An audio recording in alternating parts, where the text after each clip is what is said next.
അപ്പൊ ഇന്നത്തെ നമ്മുടെ പരിപാടി നമ്മള് ഇപ്പതാ ആ ക്രിസ്മസ് കേക്ക് ഒന്നും കൂടി റീക്രിയേറ്റ് ചെയ്യുകയാണ്.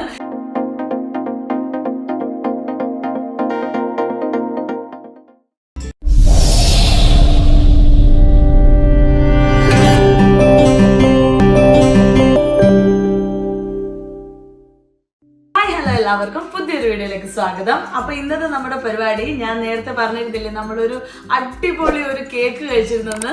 അപ്പൊ ആ കേക്കിന്റെ സീക്രട്ട് റെസിപ്പീസ് ഞാൻ അബിയോട് ചോദിച്ചു മനസ്സിലാക്കിയിട്ടുണ്ട്. അപ്പൊ അബീനെ കൂടി നമ്മള് ഇപ്പതാ ആ ക്രിസ്മസ് കേക്ക് ഒന്നും കൂടി റീക്രിയേറ്റ് ചെയ്യുകയാണ്. ഇതിപ്പോ 2 മാസം ഇവര് വൈനൊക്കെ ഒഴിച്ച് മെച്ചൂർ ചെയ്തൊക്കെ വെച്ചിരുന്നത് കൊണ്ടാണോ അത്രയും ടേസ്റ്റ് എന്ന് എനിക്കറിയത്തില്ല. എന്തായാലും ഇപ്പൊ നമ്മൾ ആ കേക്ക് ഉണ്ടാക്കാൻ പോവാണ്. അപ്പൊ നമുക്ക് കേക്കിന്റെ വിശേഷങ്ങളിലോട്ട് വേഗം പോവാം. 2 മുട്ടയുടെ വെള്ളയും മഞ്ഞയും സെപ്പറേറ്റ് ചെയ്ത് വെച്ചേക്കാണ്. ഇനിയിപ്പോൾ സെപ്പറേറ്റ് ചെയ്ത് നമുക്ക് ബീറ്റ് ചെയ്തെടുക്കണം അല്ലേ. ഇതെല്ലാം 1 കപ്പ് മൈദയുടെയാണ് ഈ കണക്ക് കാണിച്ചുകൊണ്ടിരിക്കുന്നത്. പതഞ്ഞ് നല്ല വിപ്പിംഗ് ക്രീം പോലെ കിട്ടുന്നവരെ ബീറ്റ് ചെയ്യുക അല്ലേ. ഇപ്പൊ ഈ മഞ്ഞ സെപ്പറേറ്റ് ചെയ്ത് വെച്ചേക്കുന്നതിലോട്ട് 1/4 കപ്പ് പഞ്ചസാര അല്ലേ. 1 കപ്പ് മൈദയുടെ കേക്ക് ഉണ്ടാക്കുന്നതിന് 113 ഗ്രാം ബട്ടറാണ് ശരിക്കും വേണ്ടത്. 124 വരെ ആകാം. ബട്ടറും കൂടി ചേർത്ത് ഇത് 3ഉം കൂടി ഒരുമിച്ച് അങ്ങ് ബീറ്റ് ചെയ്താൽ മതി അല്ലേ. ആദ്യം മുട്ട ചെയ്തിട്ട് ആക്കണമെന്നൊന്നുമില്ല അല്ലേ. അപ്പൊ നല്ല തിക്കാവുന്ന വരെ ബീറ്റ് ചെയ്യണം അല്ലെ. ഇതാണ് കൂടുതൽ സമയം എടുക്കുന്നത് അല്ലേ. നമ്മുടെ കേക്കിന് വേണ്ടി പൊടിക്കാൻ പോകുന്ന സ്പൈസസ് ആണിത്. 2 ഗ്രാമ്പു, 1 ഏലക്ക, ഒരു ചെറിയ കഷ്ണം ചുക്കും, ഒരു ചെറിയ കഷ്ണം പട്ടയം അല്ലേ. അപ്പൊ ഇത് നമ്മള് പഞ്ചസാര ഇട്ട് പൊടിച്ചത് അല്ലേ. ഇതിലോട്ട് ആഡ് ചെയ്യണം. എത്ര സ്പൂണാണ് ഇടാൻ പോകുന്നത്? ഓക്കെ. എന്നിട്ട് ഇനി ഇതൊന്നും കൂടി ബീറ്റ് ചെയ്തെടുക്കണോ? ഇതിന്റെ ബീറ്റിങ്ങിലാണ് സംഗതി ഇരിക്കുന്നത് അല്ലേ. ഇത് എന്തോരം ക്രീമി ആവുന്നോ അതനുസരിച്ച് നമ്മുടെ കേക്ക് സോഫ്റ്റ് ആവും അല്ലേ. ഓക്കെ. ഇനിയിപ്പോ ഇതിലോട്ട് ചേർക്കാൻ പോകുന്നതാണ് ഈ വാനില എക്സ്ട്രാക്ട് അല്ലേ.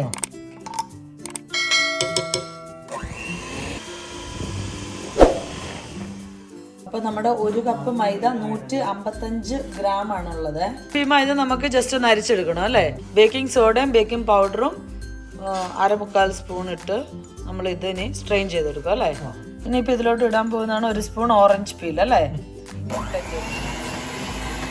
ഇനിയിപ്പോൾ ഇതിലോട്ട് നമ്മൾ നേരത്തെ എടുത്ത് വെച്ചേക്കുന്ന മൈദ ആഡ് ചെയ്യുന്നല്ലേ. ഓക്കെ. മൈദയുടെ പകുതി എല്ലാ കോർണറിൽ നിന്ന് എടുത്ത് നന്നായിട്ട് മിക്സ് ചെയ്യുന്നു. കേക്ക് ഉണ്ടാക്കുന്നതിന് ഏറ്റവും പ്രധാന ഇത് നോക്കേണ്ടത് ഈ മിക്സിങ്ങും ഇതൊക്കെയാണ് അല്ലേ.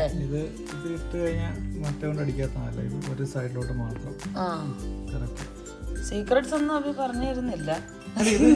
എല്ലാവരും ചെയ്യുന്ന കാര്യമാണ്. ഒരു സൈഡിലോട്ട് മാത്രം കറക്കുക. ഒന്ന് ക്രോസ് കറക്കി ഇവിടെ നോക്കിയിട്ടില്ല. കാര്യം കേക്ക് പലപ്പോഴും ഉണ്ടാക്കുന്നതല്ല. പരീക്ഷണത്തിന് ക്രോസ് കറക്കിയിട്ട് എന്താകും. എല്ലായിടത്തും ഇങ്ങനെ ഒരു ഡയറക്ഷനിലോട്ട് കറക്കാവുള്ളെന്നാണ് കേട്ടിട്ടുള്ളത് അല്ലേ. അതിനകത്തോട്ട് നമ്മുടെ കാരമൽ ചെയ്ത് വെച്ചിരുന്നത്. ഇതിന്റെ മിക്സിങ് എല്ലാം ഒരു ഡയറക്ഷനിലോട്ടാണ് അല്ലേ. വരുമ്പോഴത്തേക്കും നമ്മൾ ബാക്കിയുള്ള ഞാൻ ചോദിക്കട്ടെ, ഡ്രൈ ഫ്രൂട്ട്സിലോട്ട് മൈദ മിക്സ് ചെയ്തിട്ടുണ്ട്. ഇത് ഇടുന്നതിന് തൊട്ട് മുമ്പ് മിക്സ് ചെയ്തിട്ടാണ്. ഇതെല്ലാം ഞാൻ മൈദ സോക്കായ ഡ്രൈ ഫ്രൂട്ട്സ് പിന്നെ എല്ലാം അടിയിൽ പോകും. ഓക്കെ. ഇത് എത്ര നേരം ഇളക്കണമെന്നോ അങ്ങനെ എന്തെങ്കിലും സ്പെഷ്യൽ ആയിട്ട് നന്നായിട്ട് മിക്സ് ആവുന്നവരെ ഏറ്റവും കുറച്ച് ഇളക്കാൻ പറ്റുമോ അത്രയും കുറച്ച് ഇളക്കാം. ഇങ്ങനത്തെ തവി കൊണ്ട് തന്നെ ഇളക്കണമെന്നുണ്ടോ അതോ ഫോക്കൊക്കെ ഉപയോഗിച്ച് ഇളക്കിയാലോ? ഇതാണ് കുറച്ച് എളുപ്പം. ഇത് ഇതിന്റെ കുറച്ച് ഇത് വൈനിന്റെ ബാക്കി അല്ലേ. അല്ല ഇങ്ങനത്തെ 1-2 മിക്സിങ്ങിലാണ് സംഗതി ഇരിക്കുന്നത്. ഇതിലോട്ടൊരു മൈദ ആഡ് ചെയ്യുന്നു. നമ്മുടെ സോക്ക് ചെയ്ത് വെച്ചേക്കുന്ന ഫ്രൂട്ട്സിലോട്ട് 2 സ്പൂൺ മൈദ. ഇത് നമ്മുടെ ഫ്രൂട്ട്സ് ഇടുന്നതെല്ലാം ഈവൻ ആയിട്ട് കിടക്കാൻ വേണ്ടിയിട്ടാണ് ഇങ്ങനെ ഇടുന്നത് അല്ലേ. ഇങ്ങനെ മൈദയിൽ മിക്സ് ചെയ്ത് അടിയിൽ സെഡിമെന്റ് ആയി പോവാതിരിക്കാൻ അല്ലേ. ഓക്കെ.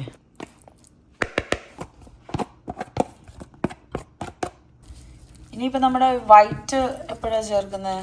വൈറ്റ് ഇത് കൂടെ ഒന്ന് മിക്സ് ചെയ്തിട്ട് വൈറ്റ് ലാസ്റ്റ് ആണ്. ഇതിപ്പോ ഇച്ചിരി തിക്കായിട്ടല്ലേ. ഇനിയിപ്പോ വൈറ്റ് ആഡ് ചെയ്യണം അല്ലേ. ഇത് വൈറ്റും യെല്ലോയും കൂടി സെപ്പറേറ്റ് ചെയ്യാതെ ഉണ്ടാക്കി നോക്കിയിട്ടുണ്ടോ? ഇല്ല, ഞാൻ ഇങ്ങനെയാണ് അല്ലാതെ ഉണ്ടാക്കിയിട്ടുണ്ട്. അല്ലാതെ മറ്റേ എന്തെങ്കിലും വ്യത്യാസം തോന്നിട്ടുണ്ടോ? ഇല്ല, വലിയ ഒരു തോന്നുന്നു. പിന്നെ ഇങ്ങനെ ഉണ്ടാക്കാനുള്ള ചേതവികാരം ഇതിന് ഈ കേക്കിന് ഇങ്ങനെ ഉണ്ടാക്കിയിട്ടുള്ളൂ. ഞാൻ മറ്റേ ടീ കേക്ക് ഉണ്ടാക്കിയിട്ടുള്ളൂ. ചുമ്മാ പ്ലം കേക്ക് ഇങ്ങനെയാണ് ഉണ്ടാക്കുന്നത്.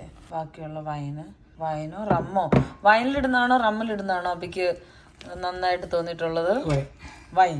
ഹോം മെയ്ഡ് വൈനോ അതോ ഹോം മെയ്ഡ്? ഹോം മെയ്ഡ് ഇല്ലാത്തവർക്ക് ഒരു ഓപ്ഷൻ പറഞ്ഞു കൊടുത്ത് കടന്ന് മേടിച്ചിട്ടുണ്ട്. അല്ല, ബിഷാസ് വ്ലോഗ്സിലെ ചാനലിൽ വൈൻ ഉണ്ടാക്കുന്നത് നോക്കി ആ വൈൻ അങ്ങനെ വൈൻ ഉണ്ടാക്കിയിട്ട് സോക്ക് ചെയ്യണം. അതാണ് ഓപ്ഷൻ. മനസ്സിലായോ? കട്ടിയാണോ ഇതൊക്കെയാണോ? കട്ടിയാണോ അത് ഇത് കറക്റ്റ് ആണോ? കേക്ക് ഉണ്ടാക്കാൻ തുടങ്ങുന്നതിന് മുമ്പ് നമ്മൾ പ്രധാനമായിട്ട് ചെയ്യേണ്ട കാര്യം നമ്മുടെ കേക്ക് പാനിൽ ബട്ടർ പേപ്പർ ഇട്ട് ഇതാക്കി വെച്ചിട്ട് പിന്നെ അതൊന്ന് ഗ്രീസ് ചെയ്തെടുക്കണം. അല്ലേ അബി? ഇതിനളവൊന്നും ഇല്ലല്ലോ, എല്ലായിടത്തും ആവുന്നവരങ്ങ് തേച്ചാൽ പോരാ. ഓക്കെ, ഇനി ഇതിലേക്ക് നമ്മളുടെ ഉണ്ടാക്കി വെച്ചിരിക്കുന്ന മിക്സും കൂടി ആഡ് ചെയ്യുന്നല്ലേ?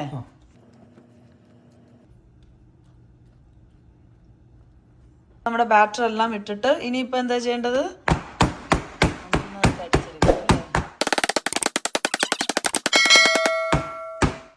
ഇനിയിപ്പോൾ നമ്മൾ പ്രീ ഹീറ്റ് ചെയ്ത് വെച്ചേക്കണം. ഓവൻ എത്രയിലായിരുന്നു പ്രീ ഹീറ്റ് ചെയ്ത് വെച്ചിരുന്നത്? 335 എത്ര മിനിറ്റ് പ്രീ ഹീറ്റ് ചെയ്തു?